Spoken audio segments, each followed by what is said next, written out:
Hey everyone, this is Daniel, and in today's video we're going to talk about Power Apps notification. Now I'll walk you through these standard connectors, both the version 1 and the version 2, and then I'll show you what are the key differences between them, and then I'll spend some time how to use this version 2 connector in Power Automate. So stick around, but first, here's my intro video.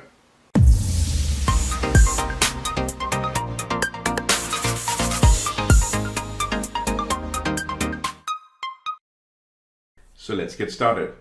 Now before we jump into building it and showing some nice formulas, I do want to spend a few seconds just focusing on what this whole thing is all about and the differences between version 1 and version 2. So first, what is Power Apps notification? Now as the name suggests, what it does is it sends a push notification regarding an app directly to your phone, your mobile device. And that's why this is very mobile phone, mobile device centric, very geared toward that. It's not more for desktop, it is mobile devices, and that does include your tablet as well. Now, in version 1, which first came out, and as you can see over here, I've actually gone into the documentation section over here, it very clearly states that it is send a push notification to the app specified in the push notifications connection setup. And that was very version 1 centric, because in version 2 that changed. So keep that in mind, that version 1 and version 2 do have these specific differences, but at the end of the day, they accomplish the same thing. The app opens up, it sends you a push notification regarding an app. You click on the push notification and the app opens up. Very important thing. This is not just a ding which comes up on the top, a message is there and you're done. No, this is you click on the message and something happens. And in this case, the app opens up. So this is to do with version 1. And version 1, you can see how you've got that specific operation over here, and it also has these parameters. So let's take a look at version 2. Now version 2's documentation, again, it sends the very same thing. It sends a push notification to any app created, but it doesn't really tell you that you can go ahead and connect it and do all that, because there's a little difference which I'll walk you through. But over here it says that to any app created in Power Apps or field services. But now there's a bunch more parameters available over here. And the key difference which I want to talk about the parameter is that your app, what is the app that you're using this for? The difference is in version 1, when you're adding that connector to your app or flow, right there you have to define, hey, what is my app and what is the ID of the app? While in version 2, when you're connecting or adding the connector, you don't have to define anything over there. You do it in the formula where you're using it. And that was the big difference that I noticed. And that's what we'll walk through over here. So what we'll do now is let's jump into Power Apps Canvas app. And over there, I'll just show you the syntax or the formula of version 1. And the reason I can do it over there is because that's the only place I can see version 1. I can't even see version in my Power Automate. So maybe you can see it, but I don't. So I say, well, I'll spend some time in Power Apps anyway, but we'll do all the fun stuff in Power Automate. So let's jump into the Power Apps Studio. So I come over here in my Power Apps Studio. I'm going to go ahead and click on Canvas, New App, Canvas, and I'll create it as a mobile device. That's fine. And this is, by the way, me logging in as my manager, and I'll tell you a scenario why about that, but I've logged in as my manager. Okay, so let's now go ahead and do a scenario, all right? Okay, so now the first thing is I need to go ahead and do some connections. So I'll come here and I'll go ahead and connect to the data. I'll come in and I'll search for Power Apps, and right here in Power Apps is where I can see both the connections. So I'll go ahead and make both the connection, connect to both of them. I'll do Power Apps notification, let that come through, and I'll come in and let me do the exact same thing, which is the Power Apps notification version 2. All right, I went ahead and grabbed both of them. Now the notifications work well for when you're going ahead and actually setting up the connection, especially when you do it on the trigger of a button. So that's what I'll do, is I'll come into the button and I'll put this button as version 1. And in version 1, we'll look at what this Power Apps send notification formula looks like. And right here, this is what it is. When you're going ahead and creating it, using the Power Apps notification.send push notification, these are the only parameters that you need. It needs the message, it needs the open app, and the parameters. Very simple, nothing very fancy over here. The reason it doesn't need to know which app that you're using is because it's already using the app that you've opened it. And that's the big difference. In version 2, I could have opened up, done the clicking or the on select over here in this app, but it could open up any other app. While over here, you are bound to the app where you've built a connection. So keep that in mind of how that works. And since there's a version 2 already available, go ahead and use version 2, obviously. And in fact, if you're thinking about, right now, this is the first time you're using it and you're thinking about which I want to use it, I would recommend using the version 2. But in version 1, if you used it, nothing wrong. It won't break. It's just there as it is. But that's the key difference I wanted to show you. So the message over here, I can put it in as any message. It can be a text message. Opening the app, again, it'll go ahead and open the app, and then it'll also go ahead and do a parameter. So I'll show you an example which I have. So what I'll do is I'll first come over here to my connectors, and I'm going to go ahead and grab the Office 365 users. Click on that, get the connection. So what I'll be doing is I'll go ahead and use the Office 365 users and pretend like this is an app where managers are using it. And managers are going to use it to click a button which is using the send notification, and it'll go ahead and send it to all the people who report to, in this case, my wife Rosanna over here, right? So it's that type of real world scenario is that, okay, I want to click a button, it should send a notification, but what's the reason? The reason is that I want to go ahead and get all of those who directly report to me should get a notification for some reason. A really good example would be go ahead and submit your timesheet for this week. So that's the example that I'm going to use. Now, how do I go ahead and get all my users who directly report to me? Best way to do that is through Office 365 users. And there's a little trick to that. So I'll just go ahead and explain that trick to you. So I'm going to go ahead and now grab a gallery. And in that gallery, I'll just make sure that it's a very simple gallery.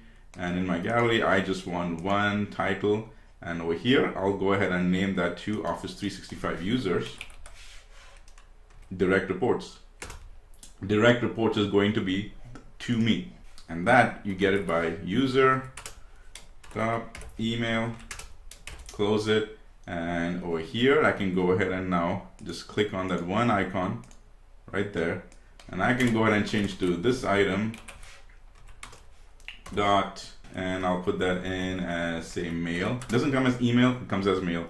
And there you go. It went ahead and grabbed all the people that are directly tied to me. Now remember, me is Rosanna. So it went, all the people who directly report to me showed up over here. So it works really well in the Power Apps to get direct users. Okay, works in Power Automate as well. Works really well. So that's the example that I'm going to use in this scenario, just to give you an example that if this is the first time you're looking at how these notifications work, well, here's an example.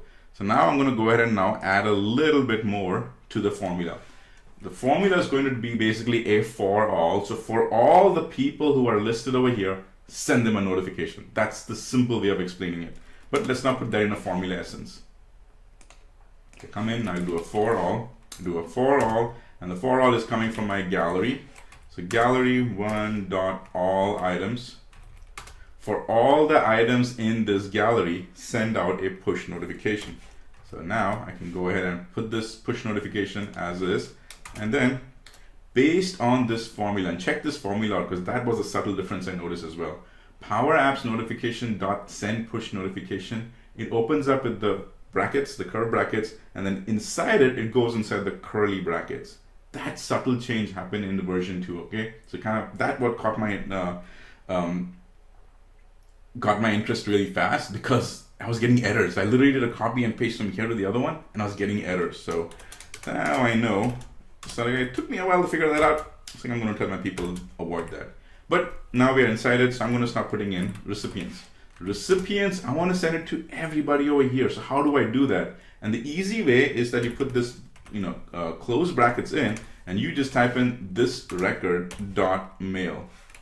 And the moment you type that in,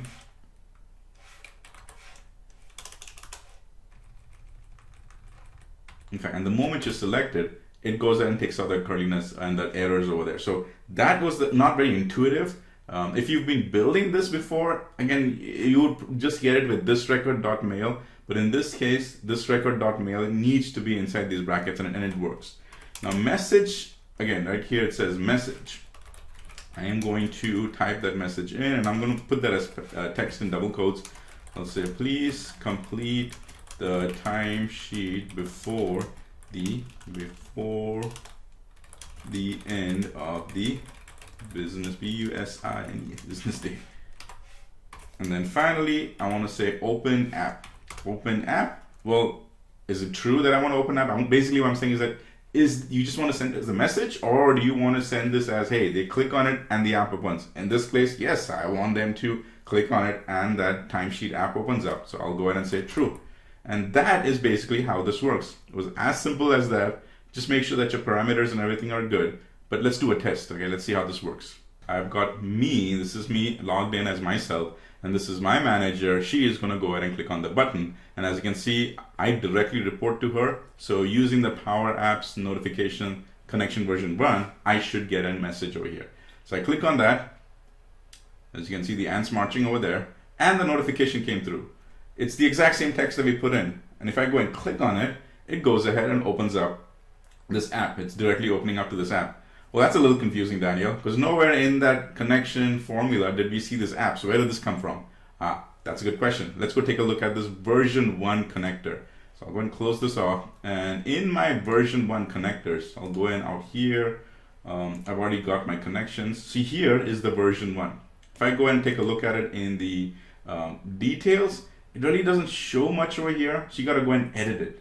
When you go and edit it, this is how you build a connector. You give it a display name, but then right there for version 1, you've got to give that ID of which app you're referencing to. And in my case, it was the timesheet app. But when I was building the connector, prior to even building any of the forms and everything, I had to go get that ID of that different app, the timesheet app, and then paste it over here. And that is the requirement to build the connector.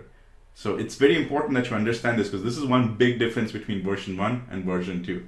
So in version 2, since we are here, let's go take a look at the version 2's connector. So I'll come over here to version 2, and I'll basically, there's no place for me to edit it, because I don't have to go ahead and put in any details. Normally when you add the option to edit, it's to go ahead and put in some ID or some credentials. In this case, it is not, because version 2 is completely different. So let's go take a look at that version 2. Now, I'm going to come over here, and I'll just add another button. And here, I'm just going to spend a few minutes just showing you what this version 2 is. All right, so I put the version 2, and in the version 2, we'll go ahead and actually just put in the Power Apps notification version 2.send notification v2. And here is that big example. You see, it says first, what is a player type? By player type, it says this is a Power Apps player type. All right, that's the key thing, because there's actually different player types. And if you go into the notification, it'll tell you right here is that you can do it with Power Apps, Field Service, or Dynamic Field Service, or Dynamic 365 Sales. All of these mobile apps can be installed. So in our case, our player type is Power Apps. So that's what you go ahead and put in over there, is Power Apps. App, this is where you go and put in the app ID. Remember, version 1, right when you were building the connector, you had to go put in the app ID. Here, you don't have to do that. In version 2, you come in when you're putting it inside the onSelect, inside the formula. That's where you go ahead and put in the app ID. And then the other things are the exact same. Recipients, same formula. Message, same formula. Open app, dynamics parameters. And if you want the app to open up and you want to populate some other fields, you've got the dynamics parameters or params functions over there. But the key thing was these two things ahead of time. What is the player type and what is the app? Now, did you notice something? There is the subtle difference in how this formula is. So I'll show you what that means. Let's just put it up right here. See that in the version 1, it opens up in the curved brackets, and then you've got these curly brackets. Right here, you have a curved bracket, and that's it. So when you write the formulas, there was a little bit of confusion. And don't do the mistake I made, is when I was making formula from here, I've been using the send notifications. I just went ahead and copied it, and it just worked. Don't do the same mistakes I made, which is I just went ahead and copied it, pasted it over here. So why am I getting these errors? Well, it's because of the whole formula syntax has changed, right? So this is everything looking at it from the Power Apps standpoint. Now, normally you would not use this in Power Apps. If you go to the documentation says this is for Power Apps and Power Automate, but it's mostly for Power Apps because you're referencing a Power App. The main use of this comes in Power Automate, and let me explain to you why. In Power Automate, you've got two really powerful tools that you can go ahead and use. One is using a button. So if your manager notices that, hey man, it's already 5 o'clock, it's 12 o'clock in the afternoon, people have not submitted their timesheets, I'm gonna push this button to send it out. That's the place you can do that in Power Automate. Sweet, powerful, and I've got a whole line of button videos. I'll put that in the link down there if you want to go and reference that. But the other one is also I can go and put in as a scheduled time. So maybe once a week, always at that same time of the week, which is again Friday 3 o'clock, it'll automatically send that notification. So Flow or Power Automate is a great place for you to go and use this example. So let's go do that. Let's go into Power Automate and actually use it. So I'll go in my Power Automate. I'll click on first the button, which is Instant Cloud Flow. And in the Instant Cloud Flow, it's manually trigger a flow. I'll create that. I'll say send a time sheet alert. Okay, and I don't need to add anything over here because it's just selecting the button. But now if you notice, the steps are the exact same, because in the Power Apps I had to build a connector for what? The users, because I had to use the manager. So in this case I'm going to say get users, and in the get users I'm going to Office 365, I'm going to say get direct reports, and I'll go and select the version 2 over here. And for that, I will have to reference my user email. The user email already comes from the manual trigger a flow, so that's what I'll use. And then here, let's go and search for that send push notification, and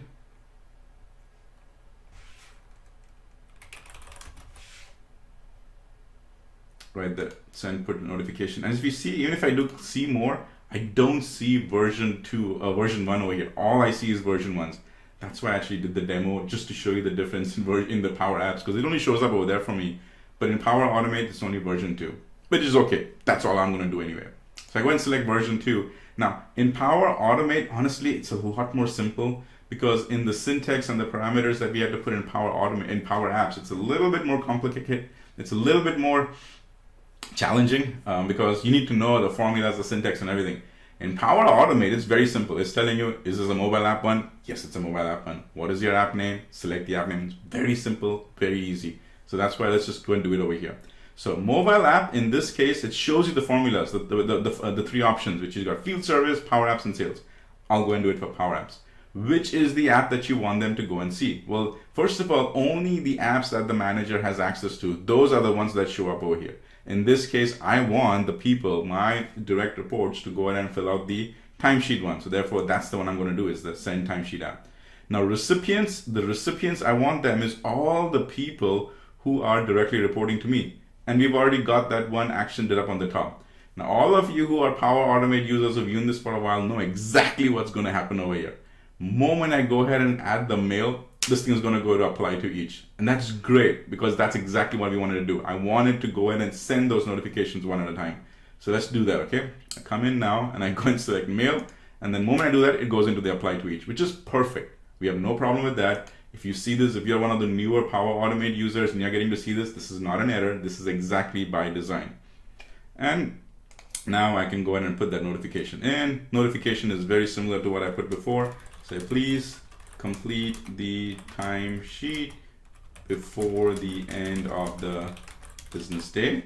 Open the app. I'll say yes. In this case, I want to open the app. And after that, if I want to put in any parameters, this is where you put that in. Depending on the type of app that you open up, like sometimes when you open up the app, you have the functionality for people to put in their first name, last name. You can already pre-populate that right over here, or their email address or whatever. This is where you go and do that. But honestly, we are done. So if I just go and click on save, and we can go ahead and even do a flow check just to make sure we got no errors. Everything looks good. And we'll even do a test. So again, let's go and do that test, which is right here. Run a flow. Done. Click on that. Oh, it came up right there. Remember, this is from the version 2, which is coming from Power Automate. I've clicked on it and opened up and directly went to that same timesheet app. And remember, in this timesheet app, we didn't have to put the app's ID inside the connector. This directly happened inside the app itself. Now, before we end, I want to quickly cover these known issues and limitations. It says push notifications review are not supported for the sales app. And as you can see, it says push notification recipients must have Power Apps, Field Services, or Dynamics 365 services. So it works with all of those. It doesn't work with Sales app. And the other thing is, when you go and send out that push notification, you don't have the option to put in any of your icons or any of your images. It just does the default icons or the Power Apps or the push note or the other functions over there. All right, so that was the big one that I wanted to talk about. Wasn't that awesome? So as a quick recap, what we did was we went ahead and compared the Power Apps notification version 1 and the version 2. There are those subtle differences between the two, so kind of keep that in mind. For version 2, I personally prefer to use it on the Power Automate because it's so much more easier. Instead of you knowing the syntax and what to put where, they already have those fields to just go and drop everything in there and makes it so much easier. And then the finally known issue is that this doesn't work for the Sales app, which is on the Dynamics 365 side, but it works for Power Apps, so we're good. So just keep that in mind. Thanks for watching this video, and as always, keep power apping. Thank you so much for watching my YouTube video.